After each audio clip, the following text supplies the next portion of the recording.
365 days. 365 days in the last financial year that the state of Punjab needed an emergency loan from the Reserve Bank of India just to keep its own treasury open. Not once. Not occasionally. Every single day of the year. Before we go further, here's who's telling us this. The CAG, the Comptroller and Auditor General of India, is the country's official financial referee.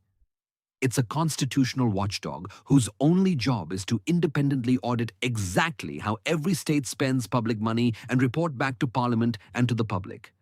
This isn't guesswork, and it isn't spin.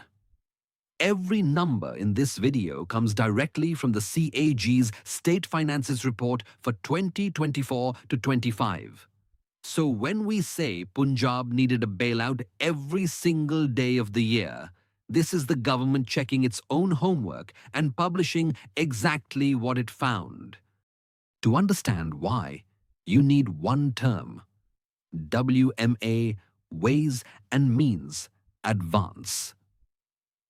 Think of it as an overdraft facility the Reserve Bank gives every state, for when its account is about to hit zero before the next round of tax collections comes in. It's meant to cover the occasional gap, a few days here and there. Not every day. If a state needs even more than its WMA limit allows, it tips into something worse, an overdraft, which comes with a steeper interest bill attached. So why did Punjab need it every single day? Look at these two numbers. 93,207 crore rupees. That's what Punjab actually earned this year. And 1,25,776 crore. That's what it spent. Punjab's own income covered only 74% of what it needed just to keep the state running day to day. Before a single new road, before a single new hospital, the gap, over 32,000 crore rupees. Here's the second term worth knowing. Committed expenditure. This is money a state has zero choice over. Salaries for its employees, pensions for its retirees, and interest on debts it already owes. It goes out the door automatically every single year, no matter what else needs funding.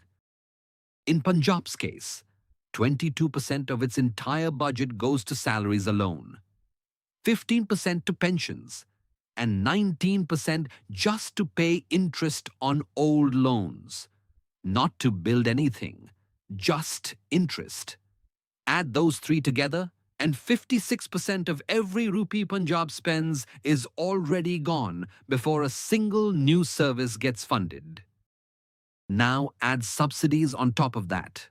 Committed expenditure plus subsidies together eat up 73% of Punjab's day-to-day budget, which leaves just 27 pies out of every rupee for everything else: health, education, roads, welfare, combined. One more distinction, because you're about to hear two similar sounding terms. Revenue deficit is the gap on just day-to-day running costs, salaries, pensions, subsidies. Fiscal deficit is bigger. It's the state's total borrowing need, day-to-day costs, plus whatever it borrows to build new infrastructure. Fiscal deficit is always the larger number because it includes everything revenue deficit does, and then some. Every state sets its own fiscal targets, a legal promise about how big a hole it will allow in its own budget. Punjab's promise: zero revenue deficit. What actually happened? Minus 3.88%. Punjab was one of only 7 states that set this exact target of zero, and 4 of those states actually hit it. Punjab didn't. It gets worse on the bigger number. Punjab's own fiscal deficit target under its own law, minus 3.63%. The actual number, minus 4.74%. And that also breaches something bigger than Punjab's own law, the 3% national ceiling set by the 15th Finance Commission for every state in the country. 18 states breached that same 3% limit this year. Punjab is one of them. Which brings us to the single most important idea in this video: the golden rule of borrowing. It's simple. A government should only borrow to build something: a road, a school, a hospital, not to pay for today's salaries or today's interest bill. Borrowing to invest creates something that lasts. Borrowing to survive just adds tomorrow's interest on top of today's. Here's Punjab's worst number in the entire report. Of every rupee Punjab borrowed net this financial year, only 21 paise went toward building anything at all. The lowest share of any state in India. The other 79 paise, gone, spent on today's expenses, not tomorrow's assets. One more term, because this next part matters. A guarantee is a promise a state makes to repay a loan if one of its own corporations can't. It doesn't count as the state's own debt until that corporation defaults, and the bill lands on the state anyway. Which is exactly why states are supposed to build a guarantee redemption fund, a rainy day cushion, set aside in advance for exactly that scenario.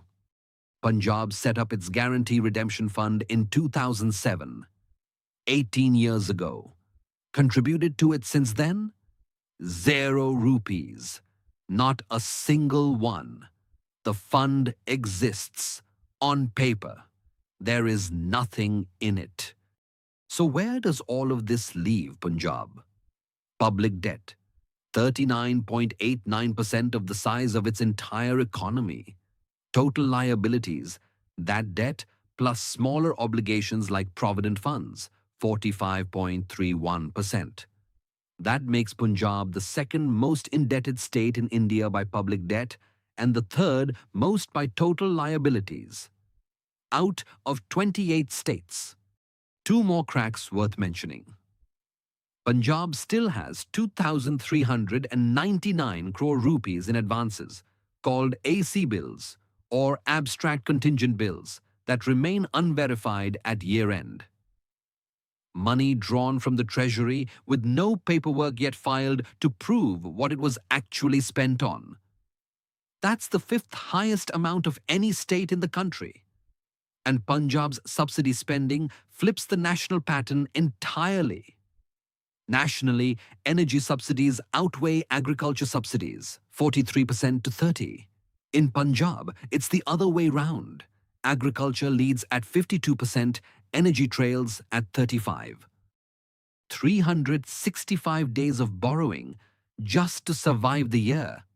21% of what it borrowed spent on anything that will still exist tomorrow.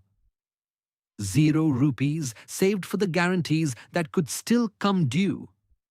This isn't a prediction. It's what already happened in the CAG's own audited numbers for the year that just ended. In our last episode, we looked at how interest payments are quietly eating into every state's ability to invest. Punjab is that story taken to its extreme. If this is the first video of ours you've watched, subscribe because we're going state by state through this same report, and some of what's coming is even harder to believe. Comment below. Which state do you think we should look at next?